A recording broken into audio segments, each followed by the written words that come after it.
Јас сум Александар Рикаловски, сум надежен пинг-понгар од Прилеп. Ова ми е прв пат што одам на вакво големо надпреварување, квалификации за Олимпијада. Сакам да се заблагодарам на градоначалникот што ни овозможи и финансиски средства, а и на федерацијата.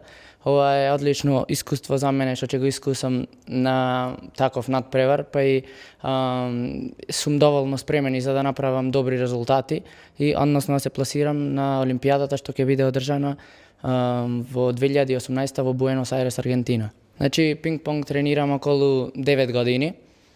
Тренирам од мојата 7 година. Тренирам многу напорно и сум доволно спремен за да го завршам овој турнир доволно успешно. Досегашни твои настапи во Македонија во странство? Значи, во Македонија имам доста успеси, имам околу 70 до 80 медали, каде што сум вице шампион во пионерска младинска конкуренција и полуфиналист на сениорското првенство. Сакам да кажам дека бев и прв на училишните игри што се одржа во Македонија. 4 години со ред сум прв во училишните игри.